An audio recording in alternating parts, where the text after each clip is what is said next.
ndategereye neza ico abantu bavuga ku Burundi. Narabonye umuzungu yavuze ngo igihugu ca mbere gikenye ku isi, acagenda hari yarara hose abari hafotora yerekana igihugu ca mbere gikenye ku isi. Umwanda usigura ubukene.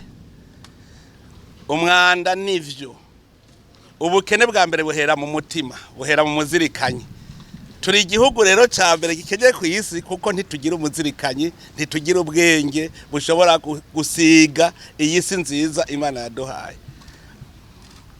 Ndategereye igituma heshi nyene bazokubwira ko abanyamwanda, igituma uzosanga umuvyeyi umuntu afise umuriyoni mu mupfuko bikamunana kugura ikirato, ugasanga umuvyeyi afise ibihumbi amajana mu mupfuko ntashobora kugura isabuni y'abana, abana bafise umwanda. Ndategereye kuko bavuga ngo umwiza uvi bukuru ugakwira igihugu cyose. Ahi Bujumbura niho hari abasirimu bambaye amakostime, bambaye impuzu zera, barogo baravye muhuye.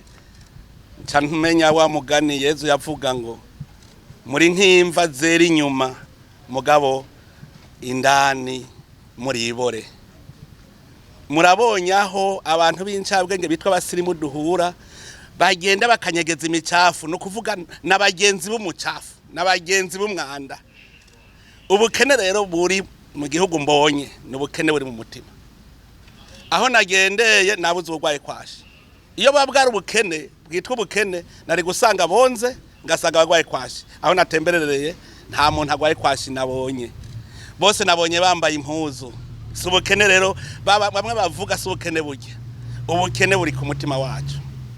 None rero kuva uno munsi turakeneye kuva muri ubwo bukene, nitwuhagira imitima yacu, tugira umuzirikanyi. Ico nico ntegereye ca mbere kijya mwita ubukene, n'ubukene buri mu mutima, ubukene buhera mu mutwe. Ikigira kabiri, dukunda igihugu cacu. Ubu ndabonye nta muntu ashobora gushariza ikintu yanga, nta muntu ashobora kubabazwa yuko ikintu gifise umwanda acanga, ahubwo ico wanka uryoherwa gifise umwanda. Iyo tuba dukunda Burundi bwacu, icambere twaherako kwari kubutiramwe amashugwe, kwari kubukubura kugira buse neza.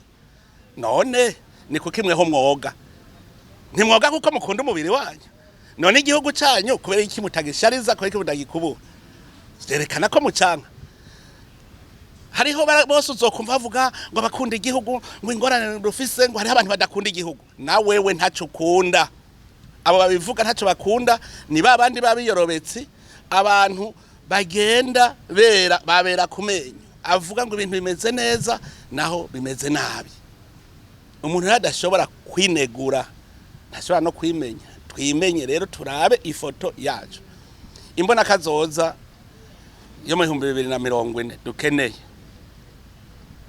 Niyi mbona ko dushaka ko tuzatukora amahinguriro.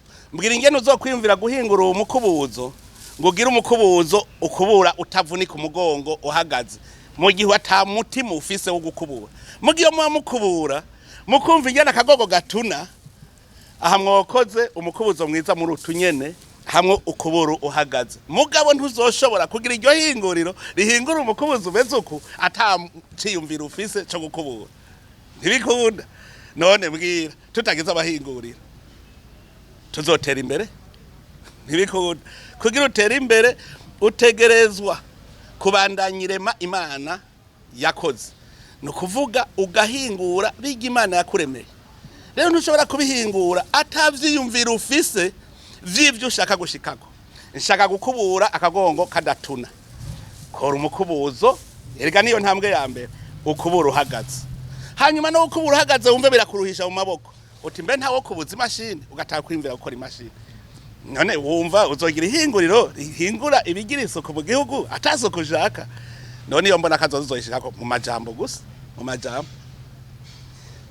Rero ico mbonye, ndabonye yuko indongozi mu mutwe niko zimeze. Aho duciye hose mu bibanza twabarana vyiza, murabona ahantu unywera henekene y'ibihumbi 15, hanywera abasirimu gutanywa henekene, hari aho twaciye ngo utahinjira, no kuvuga ubudafise ibihumbi 50 ntahinjira. Ugaca usanga niho hari icukiro ry'umwanda. Uwo yagiye gusorora ntavuga ko yagiye mu mwanda, uwumuha ivyo binyobwa n'ivyo biribwa ntavuga ko biririye mu mwanda kuko bose mu mutwe ntavyo bumva isuku ntaryo bumva. None mwavyibone umuntu w'umugabo hafise ibihumbi 50 ku mupfuko akarira mwiyarara.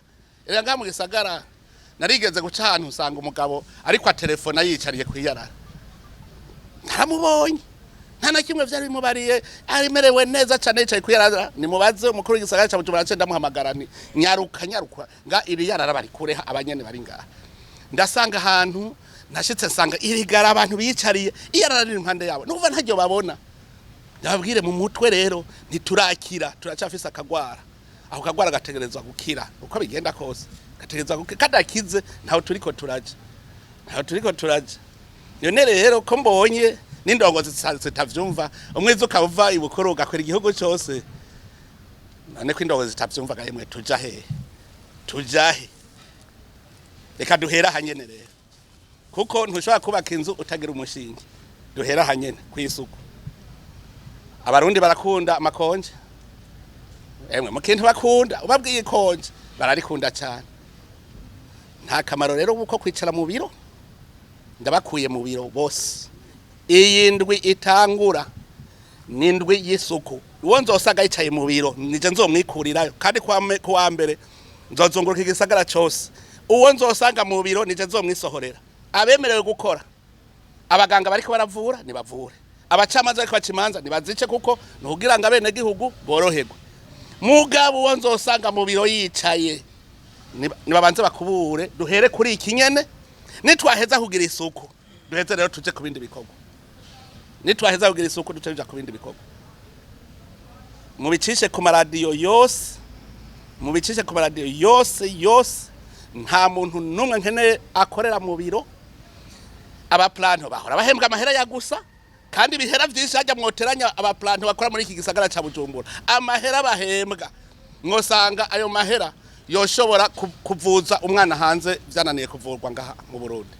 None rero kuvuno muzi emwe indwi bazosura mu biro nje kwirabira ingene isuku rimeze. Bamaramare nabo bumve yuko akazi kahagaze kubera turiko tugwana n'umwasi yaduteye.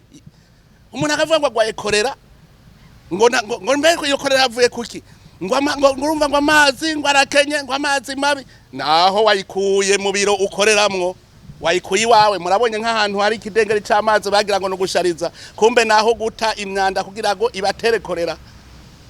Mugamuhuye ngo we soko ntagwara korera murayigwara nyene. None mubonye ahiva ivaho dukorera aho umuntu akuburira munsi inyuma yo munsi y'urutara ngo harashajije. Mwabonye abo mbajije hiyo ni sawa hameze neza gwego. Oho mwabonye iwe mu mutwe ijya simyanda. Rero ico twigiriye ku inama duhere ku umuzi n'amagara y'abantu. Isuku tutagize isuku nibashaka bahagarika ibikorwa byose. Tudakoze isuku nta bindi bikorwa nkeneye. Abavuzi bavura abantu kuko murumva nizo ngwara nyinshi zivuye kuri uwo mwanda nyene. Abacamanza batunganiriza abantu bacimanza bo ndabemereye ko bazobandanya ibikorwa. Abandi bose tuhere ku isuku. Tudasukuye dushaye duhagarika ibikorwa byose. Nta terambere rishoboka ko ubukene bw'igihugu cy'u Burundi ari ubukene buri muri umutima wacu. Ngo ntushobora kuba urunyamwanda ushoboye kuva ko hotera imbere. Ntibikunda. Ntushobora kuba umunyamwanda uvuye ku gihugu gishobora gutera imbere. Duhera hanye. Duhera none ivyo bisaba ubukene. Ngo namahera gukubura ntuze gukora umwanda n'ubukene.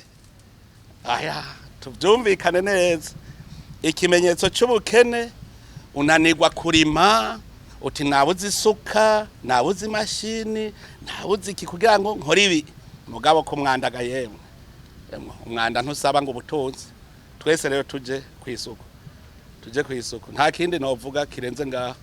Iterambere rihera ku umushinge wa mbere n'isuku. Gusukura igisagara no giteramwe amashugwe. Dutera amashugwe igihugu cyacu kiyagayaye twerekane ko tugikunda. Mukidateye amashugwe mumenye yuko tucanka bene cyo baracaka. Tugitera amashugwe tugisukure bigende neza.